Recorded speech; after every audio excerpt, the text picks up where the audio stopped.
जिस कंपनी ने 50 सालों तक बाजार पर राज किया, आज उसे बेचने की नौबत क्यों आई? कंपनी का परिचय। वीआईपी इंडस्ट्रीज एलटीडी मुख्य रूप से लगेज, बैग्स और एक्सेसरीज के निर्माण और मार्केटिंग का कार्य करती है। यह भारत की सबसे पुरानी और जानी मानी लगेज कंपनियों में से एक है।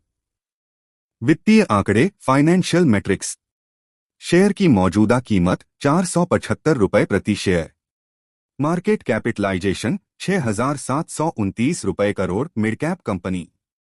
52 हफ्तों का उच्चतम न्यूनतम स्तर 590 रुपये बटा 248 रुपये। यानी पिछले एक साल में स्टॉक ने अच्छा उतार चढ़ाव देखा है। बुक वैल्यू 43 रुपये 40 पैसे।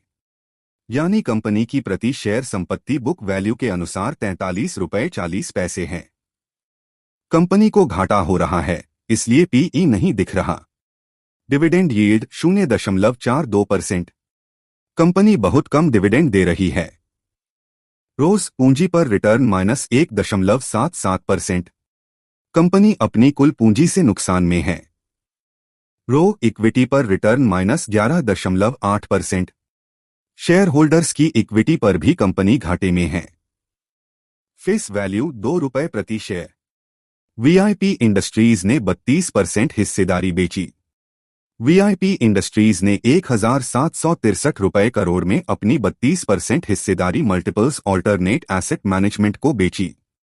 यह सौदा 388 रुपये प्रति शेयर पर हुआ, जो 14 जुलाई की ओपनिंग प्राइस से 22% डिस्काउंट पर था।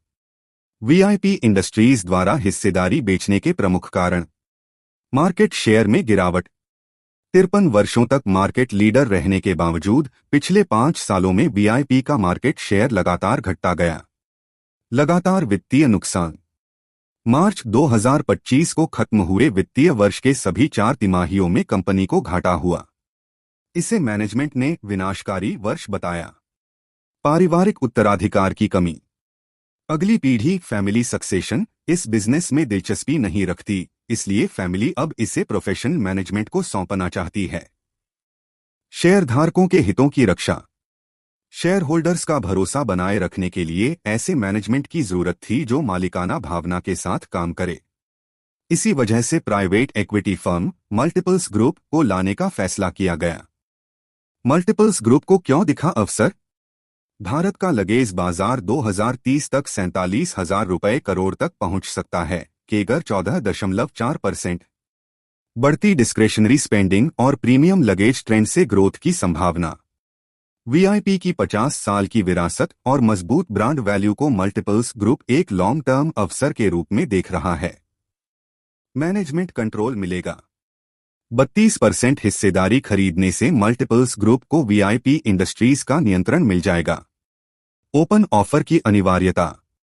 एससीबीआई नियमों के अनुसार अब कंपनी को मौजूदा शेयरधारकों के लिए 26% का ओपन ऑफर लाना होगा। वित्तीय प्रदर्शन मार्च 2021 मार्च 2025 उदास स्माइली। सेल्स बिक्री में निरंतर वृद्धि। मार्च 2021 में बिक्री थी 619 रुपये करोड़। मार्च 2025 तक यह बढ़कर हो गई 2,178 रुपये करोड़। यानी कंपनी की टॉपलाइन राजस्व ग्रोथ अच्छी रही है। नेट प्रॉफिट शुद्ध मुनाफा घाटा। मार्च 2021 में घाटा 97 रुपये करोड़। मार्च 2025 में घाटा 69 रुपये करोड़। बीच के वर्षों में लाभ हुआ, लेकिन FY25 में फिर से घाटा दर्ज किया गया। ईपीएस अर्निंग्स पर शेयर। मार्च 2025 में ईपीएस 4.84, यानी हर शेयर पर घाटा, जबकि इससे पहले के वर्षों में ईपीएस पॉजिटिव रहा। यह दर्शाता है कि शेयरधारकों की आय में गिरावट आई है। डिविडेंड पेआउट परसेंट लाभांश वितरण।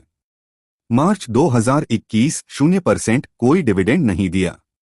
मार्च 2022 53%। मार्च 2024 52%। मार्च 2025 0% फिर से डिविडेंड देना बंद कर दिया। इससे साफ है कि कंपनी जब मुनाफे में थी तब डिविडेंड दिया, लेकिन घाटे में डिविडेंड रोक दिया। वीआईपी इंडस्ट्रीज द्वारा उठाए गए सुधारात्मक कदम। अनबिके स्टॉक में कमी। कंपनी ने 68 लाख बैग्स के बड़े स्टॉक को धीरे धीरे कम किया है। कर्ज घटाया। फाइनेंशियल स्थिति सुधारने के लिए कर्ज में कटौती की गई है। प्रीमियम सेगमेंट पर फोकस। अब कंपनी अधिक मार्जिन वाले प्रीमियम प्रोडक्ट्स पर ध्यान दे रही है। FY26 की योजना। कंपनी का लक्ष्य है कि 40% रेवेन्यू नए प्रोडक्ट्स से आए। ई कॉमर्स पर जोर। FY25 में ई कॉमर्स से 31% रेवेन्यू आया। अब इसे और बढ़ाने की योजना है। मल्टीपल्स ग्रुप के सामने प्रमुख चुनौतियां।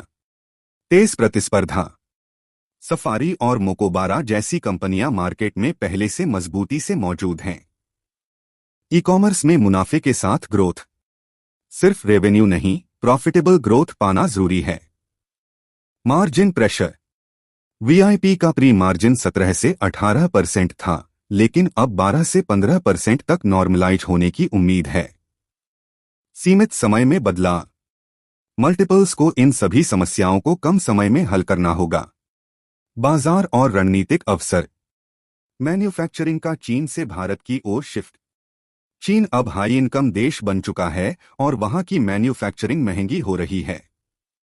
ऐसे में कम मजदूरी वाले उद्योग भारत की ओर शिफ्ट हो रहे हैं, जिससे भारत लगेज मैन्युफैक्चरिंग का नया हब बन सकता है। भारत में वीआईपी की मजबूत स्थिति।